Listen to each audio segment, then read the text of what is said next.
혹시 이런 경험이 있으신가요?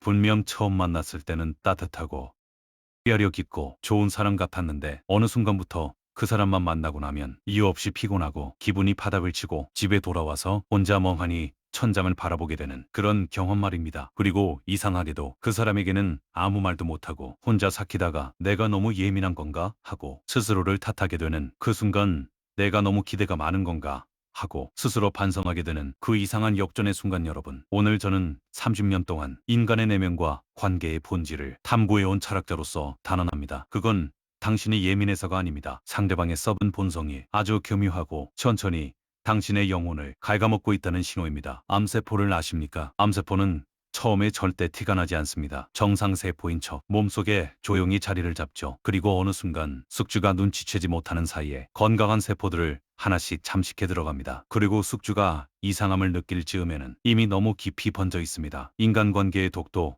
정확히 이와 같습니다. 당신이 이상함을 느낄 즈음 그 관계는 이미 당신의 삶 깊숙이 뿌리를 내리고 있습니다. 시간도 감정도 에너지도 이미 너무 많이 내어준 뒤입니다. 그래서 더 끊기 어렵고 그래서 아프고 더 오래 걸립니다. 오늘 이 영상을 끝까지 보시면 여러분은 두 가지를 얻게 될 겁니다. 첫째, 지금 여러분 곁에 있는 그 사람이 과연 진짜 괜찮은 사람인지를 판별하는 철학적 기준. 둘째, 그들로부터 내 삶을 완벽하게 보호하고 우아하게 그 관계를 끊어낼 수 있는 지혜입니다. 지금 이 순간 머릿속에 떠오르는 얼굴이 있으신가요? 그렇다면 절대 이 영상을 끄지 마십시오. 이 영상은 바로 당신을 위한 것입니다. 철학에 오래된 명제가 있습니다. 인간은 본성을 숨길 수 있다. 그러나 영원히 숨길 수는 없다. 문제는 본성이 드러나기까지 우리는 이미 너무 많은 것을 내어준 뒤라는 겁니다. 시간, 감정, 에너지, 때로는 돈까지, 그리고 가장 아까운 것, 바로 우리의 신뢰까지도. 그래서 저는 오늘 여러분에게 관점의 전환을 제안합니다. 착하게 대해주는 것을 단순한 미덕으로만 보지 마십시오. 철학적으로 말하면 당신의 친절은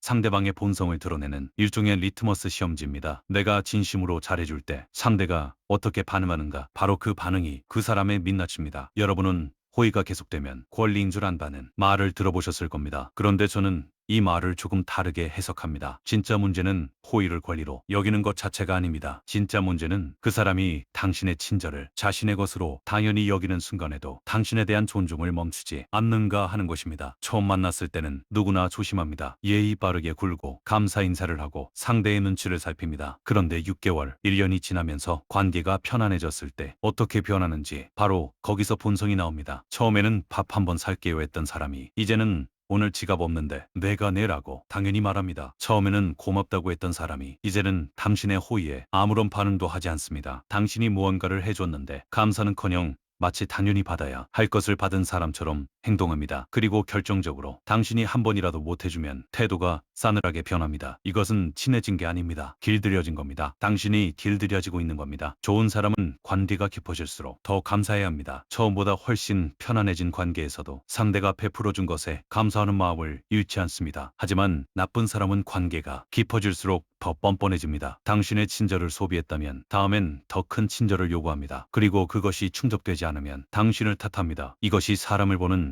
첫 번째 철학적 기준입니다. 관계가 익숙해졌을 때 더 감사해지는 사람인가? 아니면 더 당연해지는 사람인가? 그 차이가 그 사람의 본성입니다. 지금 머릿속에 떠오르는 그 사람 한번 체크해 보십시오. 식당에서 종업원에게 어떻게 대합니까? 자신보다 직급이 낮은 사람, 나이가 어린 사람, 사회적으로 힘이 없는 사람 앞에서 어떤 태도를 보입니까? 당신과 함께 있을 때, 그리고 당신 없이 혼자 있을 때 그 사람은 다릅니까? 철학에는 권력 앞에서의 인격이라는 개념이 있습니다. 진짜 인격은 자신이 우위에 있을 때 어떻게 행동하느냐로 결정된다는 것입니다. 누군가 자신보다 약하고 아무 힘도 없고 자신에게 해를 끼칠 수 없는 사람 앞에서 어떻게 대하느냐, 바로 그 모습이 그 사람의 진짜 얼굴입니다. 강자에게 굽실거리고 약자에게 군림하는 사람, 이 사람의 행동 원리는 단 하나입니다. 자신에게 이득이 되는가, 그렇지 않은가. 그 사람에게 당신은 지금 이득이 되는 존재이기 때문에 잘 대해주는 겁니다. 당신이 능력이 있거나 인맥이 있거나 어떤 형태로든 자신에게 유용하기 때문에. 그렇다면 당신이 약해지는 순간은 어떻게 될까요? 당신이 직장을 잃거나 돈이 없어지거나 건강이 나빠지거나 사회적 위치가 흔들리는 순간, 그 순간에 그 사람은 어떻게 할까요? 저는 30년 동안 수많은 사람들의 이야기를 들어왔습니다. 그리고 그들이 공통으로 하는 말이 있습니다. 그 사람이 그럴 줄 몰랐어요. 10년을 함께 했는데 그렇게 돌변할 줄 몰랐어요. 하지만 사실은 알 수 있었습니다. 다만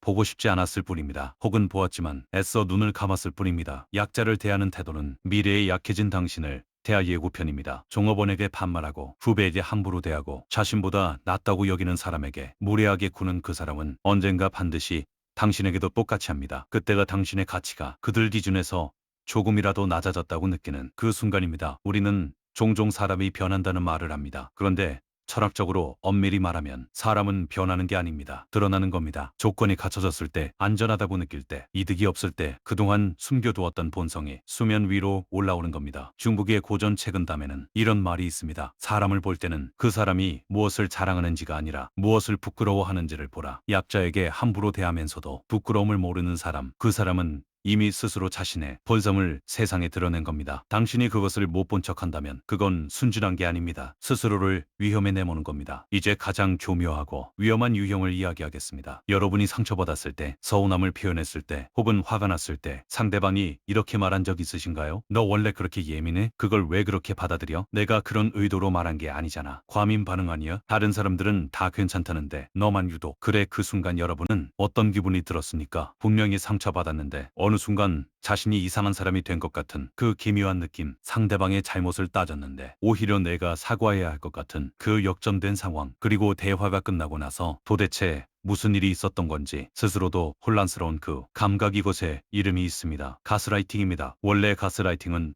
심리학 용어입니다만 저는 이것을 철학적으로 재정의하고 싶습니다. 가스라이팅이란 상대방의 현실 인식을 무너뜨림으로써 자신의 책임을 면제받으려면 이기주의의 가장 세련된 형태입니다. 이 메커니즘은 이렇게 작동합니다. 자신의 잘못은 티끌로 만들고 상대방의 서운함은 태산으로 만듭니다. 내가 그냥 한마디 했을 뿐인데 네가 너무 크게 받아들이는 거야라고 말함으로써 잘못을 한 사람이 피해자가 되고 실제 피해를 받은 사람이 예민한 가해자가 되어버리는 구도를 만드는 겁니다. 가해와 피해의 자리가 서로 바뀌어버리는 마술 같은 순간입니다. 더 무서운 것은 이것이 반복되면 당신 스스로가 이 구도를 내면화하기 시작한다는 겁니다. 나는 원래 예민한 사람이야. 내가 너무 여린 건 봐봐. 상처받으면 안 되는데 내가 기대를 너무 많이 하는 건가? 이렇게 상처받을 권리조차 스스로에게서 빼앗아버립니다. 그리고 그 사람의 무례함을 견디는 것을 어느새 당연한 것으로 받아들이기 시작합니다. 가스라이팅이 끝없이 반복되면 어떻게 됩니까? 자존감이 무너집니다. 자신의 판단을 믿지 못하게 됩니다. 내가 느끼는 이 감정이 맞는 건가 하는 기초적인 질문에도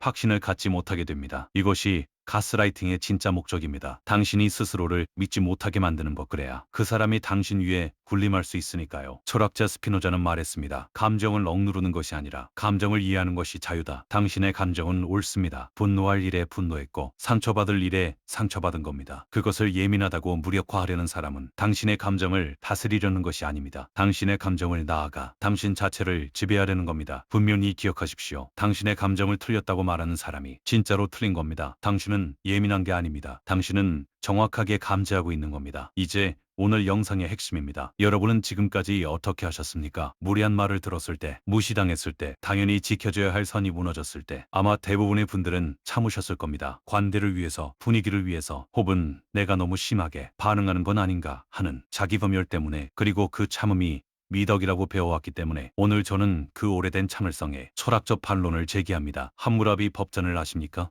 눈에는 눈 다 시각된다. 이에는 이 수천 년 전 인류가 만든 이 원칙은 단순한 복수의 법칙이 아닙니다. 이것은 경계의 철학입니다. 내가 당한 만큼 돌려받을 것이라는 예측 가능성을 만들어 무분별한 침범을 예방하는 사회적 안전장치였습니다. 근데 이것은 인간이 스스로를 지키기 위해 본능적으로 발명한 지혜였습니다. 인간관계에도 이것이 필요합니다. 심리학에서는 이것을 거울, 효과 이펙트라고 부릅니다. 상대방의 행동을 그대로 되돌려주는 것. 이것은 폭력이 아닙니다. 이것은 경계입니다. 그리고 이 경계를 명확히 하는 것이 건강한 관계를 유지하는데 필수적인 조건입니다. 구체적인 예를 들어보겠습니다. 누군가가 여러분에게 이렇게 말합니다. 너 요즘 살쪘어. 이때 많은 분들은 어색하게 웃거나 좀 쪘지 몰라고 넘어갑니다. 왜냐하면 그 불편한 상황을 빨리 넘기고 싶기 때문입니다. 하지만 그 순간 당신이 웃으며 넘어갈 때 그 사람은 배웁니다. 이 정도는 괜찮구나. 거울 치료는 이렇게 합니다. 그러게, 넌 요즘 어때? 혹은 그냥 조용히 똑같은 눈빛으로 상대를 바라봅니다. 아무 말 없이 그냥 그 불편함을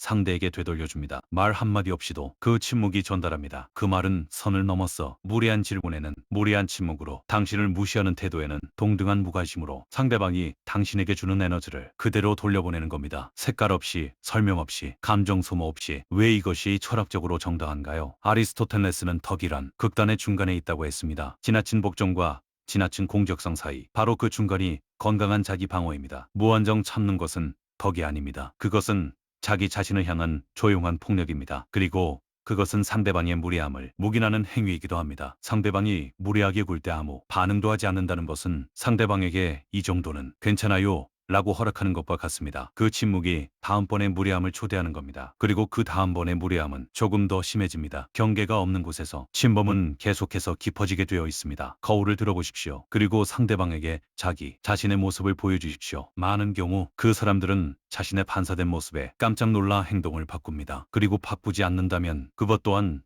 당신에게 중요한 정보를 줍니다. 이 사람은 바뀌지 않을 사람이다. 그렇다면 이제 다음 단계로 나아갈 때입니다. 지금 이 순간 잠깐 멈추고 생각해 보십시오. 당신의 삶에서 만나고 나면 에너지가 충전되는 사람과 만나고 나면 에너지가 완전히 소진되는 사람이 있을 겁니다. 만나기 전부터 이유 없이 피곤해지는 사람, 연락이 올 때마다 가슴이 답답해지는 사람. 전자가 생명수라면 후자는 에너지 뱀파이어. 에너지 뱀파이어의 특징을 구체적으로 알려드리겠습니다. 첫째, 대화의 주인공은 항상 자신입니다. 당신이 힘든 이야기를 꺼내려 하면 어느새 주제가 그 사람의 이야기로 바뀌어 있습니다. 당신이 겨우 한 문장 말했는데 그 사람은 이미 자기 이야기로 넘어가 있습니다. 당신의 문제는 가볍게 흘려버리고 자신의 문제는 천하의 대사처럼 이야기합니다. 대화가 끝나고 나면 당신은 왜인지 더 무거워진 느낌을 받습니다. 들어주기만 하고 정작 당신 이야기는 한마디도 못한 채 둘째, 부정적인 에너지를 끊임없이 방출합니다. 항상 불평하고 파인을 험담하고 세상이 자신을 억울하게 대한다고 믿습니다. 처음에는 그 사람에게 공감해주다가 어느새 당신도 세상이 불공평하다는 생각에 물들기 시작합니다. 그 사람과 오래 함께하면 당신의 세계관이 조금씩 어두워집니다. 셋째, 당신의 행복에 진심으로 기뻐하지 않습니다. 좋은 일이 생겼을 때 진심으로 축하하는 척하지만 반드시 한마디가 붙습니다. 좋겠다. 근데 그게 오래 갈까? 대단하네. 나는 그런 운이 없어서. 너는 원래 운이 좋잖아. 당신의 기쁨을 온전히 함께 누리지 못하는 사람, 나아가 당신의 성공을 자신의 열등감과 비교하며 어딘가 깎아내리는 사람, 그 사람은 당신의 성장을 원하지 않는 겁니다. 당신이 성장하면 그 사람은 불편해집니다. 넷째, 도움은 늘 받는 방향으로만 흐릅니다. 당신이 힘들 때 그 사람은 없습니다. 나 요즘 많이 힘들어 라고 말할 때 그 사람은 바빠집니다. 하지만 그 사람이 힘들 때 당신은 반드시 있어야 합니다. 그것이 당연한 관계처럼 자리 잡혀 있다면 그 관계는 이미 착취해 구조를 갖고 있는 겁니다. 당신이 존재하는 이유가 그 사람의 필요를 채우기 위해서인 관계. 다섯째, 그 사람과의 만남 이후 며칠이 지나도 마음이 무겁습니다. 그냥 대화를 나눴을 뿐인데 그 말 한마디가 며칠 동안 머릿속을 맴돌며 당신을 괴롭힙니다. 잘 자고 일어났는데도 그 사람을 떠올리면 이유 없이 한숨이 나옵니다. 이것이 에너지 뱀파이어의 가장 결정적인 증거입니다. 물리적으로 함께하지 않을 때도 당신의 에너지를 갉아먹고 있다는 것. 독일의 철학자 쇼펜하워는 말했습니다. 고독은 탁월한 정신을 가진 자들의 운명이다. 그들은 그 고독으로부터 탁월해진다. 혼자 있는 것이 이 사람과 함께 있는 것보다 낫다면 그 사람은 지금 당신의 삶에 있어서는 안 되는 사람입니다. 고독이 그 관계보다 낫습니다. 자, 이제 가장 현실적인 이야기를 합니다. 알았습니다. 그 사람은 내 삶에 해로운 사람입니다. 그런데 어떻게 끊어냅니까? 오래된 관계라면, 직장 동료라면, 심지어 가족이라면, 당장 끊을 수 없는 구조 안에 함께 있다면 저는 즉각적으로 모든 관계를 끊으라고 말하지 않습니다. 철학은 현실을 무시하지 않습니다. 이상적인 처방만이 아니라 실제로 살아가는 삶 속에서 적용할 수 있는 지혜를 드려야 합니다. 대신 저는 우아한 손절의 단계를 제안합니다. 첫 번째 단계는 감정적 거리두기입니다. 물리적으로 자주 봐야 하는 관계라도 당신이 그 사람에게 투자하는 감정의 양을 줄이는 겁니다. 더 이상 그 사람에게 속 이야기를 하지 마십시오. 중요한 결정을 공유하지 마십시오. 당신의 기쁨과 슬픔을 그 사람과 나누지 마십시오. 정보를 차단하면 통제도 차단됩니다. 그 사람이 당신에게 영향을 미칠 수 있는 통로를 하나씩 닫는 겁니다. 두 번째 단계는 반응을 줄이는 겁니다. 에너지 뱀파이어는 당신의 반응을 먹고 삽니다. 화를 내도 반응, 설명해도 반응, 변명해도 반응입니다. 감정적으로 흔들릴수록, 화를 낼수록, 설명할수록 그 사람은 더 깊이 당신의 삶에 침투합니다. 무반응은 가장 강력한 방어입니다. 감정 없는 짧은 대답, 네 알겠습니다. 그렇군요. 그것이 전부입니다. 당신의 에너지를 한 방울도 주지 마십시오. 세 번째 단계가 진짜 손절입니다. 그리고 이 단계에서 가장 중요한 것은 설명하지 않는 것입니다. 많은 분들이 손절할 때 상대방에게 이유를 설명하려 합니다. 나는 이래서 힘들었어. 저래서 상처받았어. 그러니까 이제 우리는 이렇게 하자. 진심에서 나오는 마음입니다. 하지만 이것은 대부분 역효과를 낳습니다. 왜냐하면 그 설명은 상대방에게 또 다른 가스라이팅의 기회를 주기 때문입니다. 네가 잘못 이해한 거야. 나는 그런 의도가 아니었어. 네가 너무 예민하게 생각하는 거잖아.가 시작되면 당신은 또다시 설득당하거나 지쳐버립니다. 그리고 손절하려 했던 대화가 오히려 더 깊은 수렁으로 당신을 끌어당깁니다. 조용한 철수가 가장 우아한 손절입니다. 연락을 줄이고 만남을 줄이고 천천히 그 사람이 당신의 삶에서 차지하는 공간을 줄여나가는 것. 드라마틱한 선언이 없어도 됩니다. 눈물 어린 마지막 대화가 없어도 됩니다. 당신은 그냥 당신의 삶으로 나아가면 됩니다. 조용히, 단호하게, 우아하게 마지막으로 죄책감을 내려놓으십시오. 이것이 가장 어려운 부분입니다. 많은 분들이 관계를 뜯는 것에 죄책감을 느낍니다. 내가 나쁜 사람이 되는 것 같아서, 상대방이 상처받을 것 같아서, 우리의 추억이 있기 때문에, 그 사람도 힘든 사정이 있다는 것을 알기 때문에. 하지만 기억하십시오. 독을 품고 있는 사람을 내 삶에서 내보내는 것은 잔인한 행동이 아닙니다. 그것은 자기 자신에 대한 가장 근본적인 책임입니다. 당신이 먼저 온전해야 당신이 진심으로 사랑하는 사람들을 온전히 사랑할 수 있습니다. 당신이 먼저 건강해야 당신 곁에 진짜 소중한 사람들에게 좋은 에너지를 줄 수 있습니다. 자신을 지키는 것은 이기적인 것이 아닙니다. 그것은 당신을 사랑하는 사람들을 위한 가장 책임감 있는 선택입니다. 여러분, 오늘 우리가 함께 이야기한 것들을 잠깐 정리해 보겠습니다. 호의를 권리로 아는 사람 약자, 앞에서 본성이 드러나는 사람, 당신의 감정을 예민함으로 무력화하는 사람, 무례함 뒤에 숨어 경계를 침범하는 사람, 그리고 당신의 에너지를 조용히 꾸준히 갉아먹는 사람. 이 모든 유형이 공통으로 가진 것이 하나 있습니다. 그들은 당신을 존중하지 않습니다. 당신의 감정을, 당신의 시간을, 당신의 에너지를, 당신이라는 존재 자체를, 그리고 존중받지 못하는 관계를 유지하기 위해 당신이 치르는 비용이 있습니다.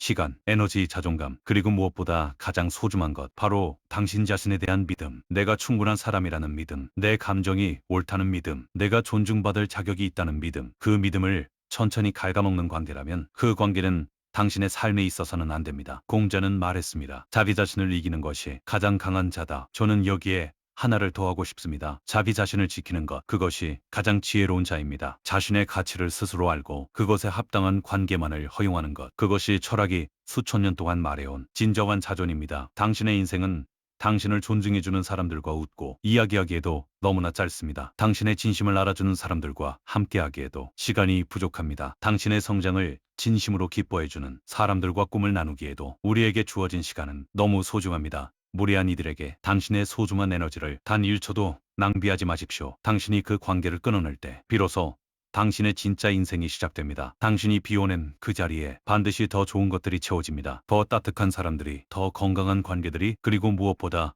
더 온전한 당신 자신이. 오늘 용기를 내십시오. 당신은 그럴 자격이 있습니다. 그리고 당신은 그것을 이미 알고 있습니다. 오늘 영상을 보시면서 떠오른 그 사람은 어떤 유형이었나요? 여러분이 경험한 이야기를 댓글로 나누어 주세요. 당신의 한마디가 누군가에게는 큰 위로와 용기가 될 수 있습니다. 감사합니다.